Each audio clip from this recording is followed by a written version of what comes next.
Big boss 17। चलिए भाई बात करते हैं कल के एपिसोड की, रिव्यू करते हैं कि क्या कुछ हुआ, किस तरीके से अभिषेक, ईशा और समर्थ की जो फाइट थी उसमें कौन सही था कौन गलत था। सही और गलत तो हम उसमें डिसाइड कर ही नहीं पाएंगे, लेकिन हाँ ये बात ज़रूर कर सकते हैं कि क्या करना चाहिए था और क्या नहीं करना चाहिए था। टास्क की बात करते हैं। टास्क में अरुण जी को इम्यूनिटी मिली और अरुण जी ने उसको सही यूज़ किया और कहा कि बिग बॉस मैं अगले हफ्ते इस इम्यूनिटी को यूज़ करना चाहता हूँ, क्योंकि सना नॉमिनेटेड है, सभी को पता है और ये भी पता है कि सना के वोट्स बहुत कम आएंगे। और खबरें तो ये भी है कि सना रईस बाहर हो गई हैं शो से। तो उसके बाद से अंकिता ने भी स्टैंड लिया एक जगह पे। ऐश्वर्या का और खानजादी का फाइट हुआ, जहाँ पे वो भी फाइट देखी जाए तो अभिषेक की गलती की वजह से ही हुई, क्योंकि ऐश्वर्या बुला रही थी कि आके अपने सामान को अलग कर लो। वो कोई चीज़ थी खाने की, आटा था या फिर क्या था, कि उसको अपना अपना ले लो तुम लोग।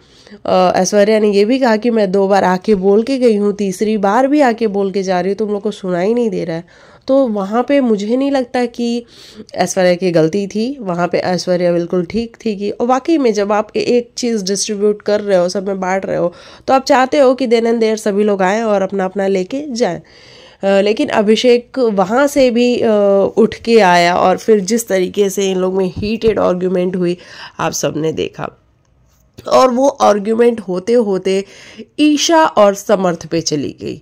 अच्छा, उससे पहले आपने ये भी देखा होगा कि कैसे चिंटू और ईशा बैठ के साथ में, चिंटू की हरकतें आप सभी को पता है कि वो कहीं भी कभी भी किस करता फिरता है ईशा को।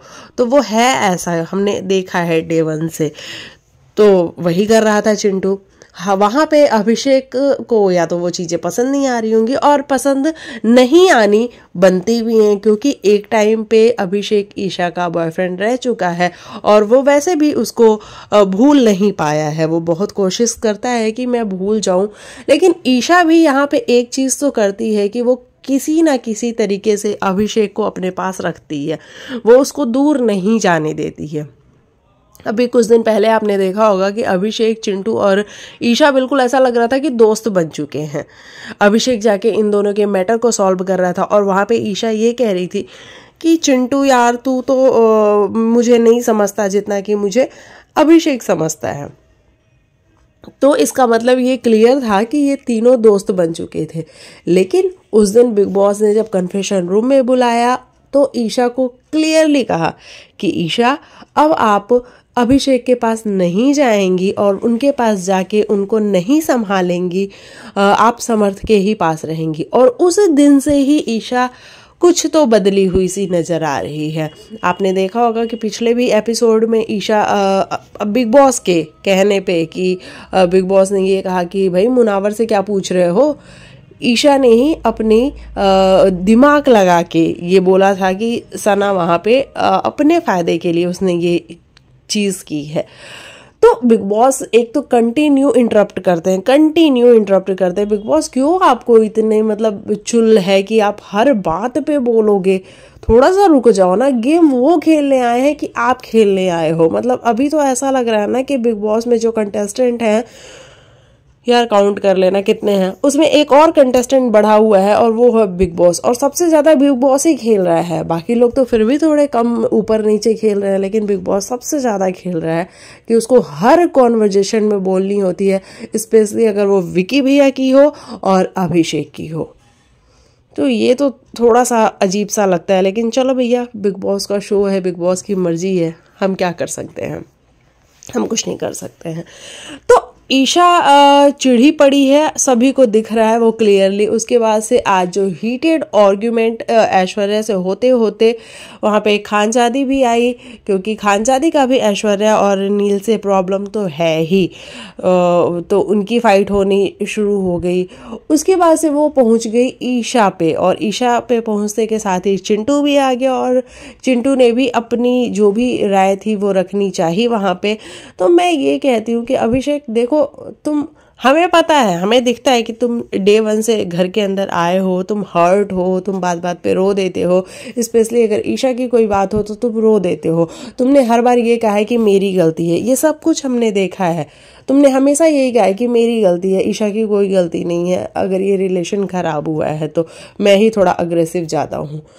लेकिन आज मैं ये बिल्कुल नहीं कह रही कि ईशा सही है, क्योंकि ईशा भी बहुत अच्छी वोकलर है, वो बहुत अच्छा बोलती है, तो ईशा की भी बराबर की गलती है। लेकिन कुछ बातें अभिषेक आप अगर चाहते तो नहीं बोल सकते थे। जब आप किसी के साथ रिलेशन में होते हो और वो रिलेशन इतने गंदे नोट पे ख़त्म हो, उसके बाद आप इस तरीके की बातें करो, वो भी नेशनल टेलीविज़न पे, जहाँ पे आपको एटलीस्ट जितने बिग बॉस फैंस हैं वो सब देख रहे हैं, आपके पेरेंट्स देख रहे हैं, दोनों के, अच्छा नहीं लगता है ना।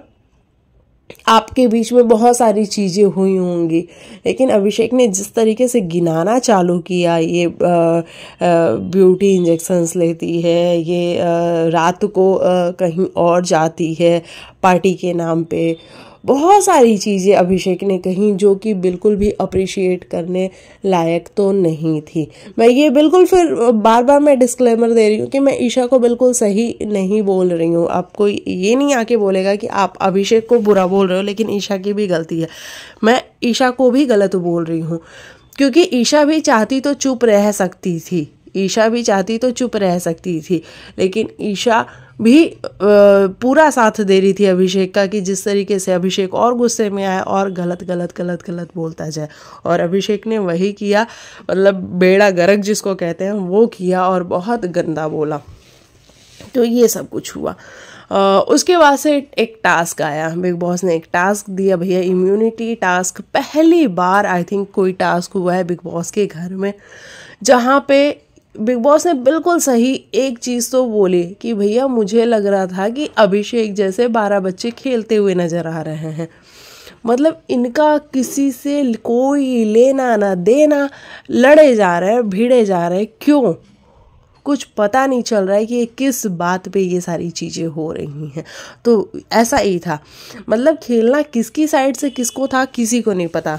एक तो अरुण और क्या नाम है इनका, नील, दो ऐसे कंटेस्टेंट जो कि शो में है या नहीं है किसी को पता नहीं है, लेकिन इन दोनों कंटेस्टेंट के लिए बाकी के कंटेस्टेंट को लड़ना था। तो नील की तरफ से विकी, अंकिता, ऐश्वर्या, क्या नाम है, और बाकी के जितने भी लोग थे, मनारा और ईशा साइड थी, क्योंकि उनको किसी के भी साइड से नहीं खेलना था। वहीं हमने देखा कि मुनावर अरुण की साइड से हो लिया।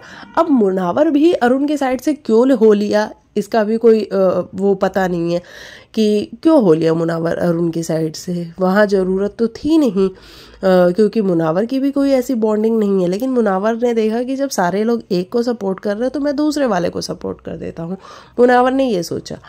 उसके बाद उसकी सपोर्ट में समर्थ भी चला गया, और जो संचालक बनी थी अपनी खानजादी का भी एक अपना तरीका था खेलने का, जो आज खानजादी डिसीजन दे रही थी। हालांकि मुनावर वहाँ बहुत मैनिपुलेट कर रहा था खानजादी को, और उसने जैसा चाहा वैसा करवाया भी खानजादी से। लेकिन मैं ये नहीं कहूँगी कि ये सिर्फ मुनावर के कहने पे हुआ है। मैं यहाँ पे ये कहना चाहूँगी कि खानजादी भी वो चीज़ें करना चाहती थी, क्योंकि खानजादी का भी पर्सनल इक्वेशन नील ऐश्वर्या के साथ तो बिल्कुल भी अच्छा नहीं है। तो खानजादी भी ये चाहती थी कि अरुण जीत जाए वो चलेगा, लेकिन नील नहीं जीतना चाहिए, और इसीलिए खानजादी भी ऐसे डिसीजंस दे रही थी। अच्छा, घर में एक और बात हुई कि ऐश्वर्या ने कहा कि भाई मुझे लगा कि चिंटू ने मुझे ऐसे टच किया और मुझे टच हुआ, मुझे अच्छा नहीं लगा। ऐश्वर्या का भी कहने का मतलब ये नहीं था कि मतलब उसने जानबूझ के ऐसा किया, लेकिन उसको अच्छा नहीं लगा तो उसने कहा। उस पे अंकिता लोखंडे का जो स्टैंड था वो मुझे काफ़ी पसंद आया। अंकिता का ये कहना था कि भाई यहाँ लड़का लड़की कुछ नहीं होता है, जब आप गेम खेलते हो तो गेम में किसी का भी हाथ कहीं भी लग सकता है, वैसे तो हमें ध्यान रखना चाहिए लेकिन लग सकता है, तो इसको हमको अदरवाइज़ नहीं लेना चाहिए।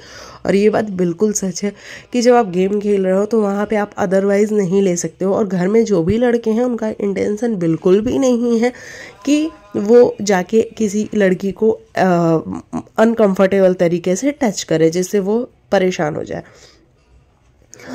वहाँ पे खानजादी का ये कहना कि भाई लड़कियां ना खेलें तो ज़्यादा बेहतर रहेगा, वो मुझे लगता है कि वो भी इसीलिए कह रही थी क्योंकि ऐश्वर्या ने पहले ऐसे क्वेश्चंस को उठाया, उसके बाद ही खानजादी ने ये डिसीज़न लिया कि भाई लड़कियां ना खेलें अगर उनको ऐसा कहना है तो, क्योंकि चिंटू का बिल्कुल भी ऐसा कोई मोटिव नहीं था, इंटेंशन नहीं था। लेकिन फिर ऐश्वर्या अंकिता जिस तरीके से बार बार कहती रही कि भाई यहाँ कोई लड़का लड़की नहीं है, सब इक्वल है, वो काफ़ी अप्रिशिएट करने वाली चीज़ थी। अच्छा, टास्क के दौरान ही फिर से अभिषेक और ईशा में फ़ाइट हो गई और ईशा ने धक्का वक्का मारा अभिषेक को। तो भाई इनका जो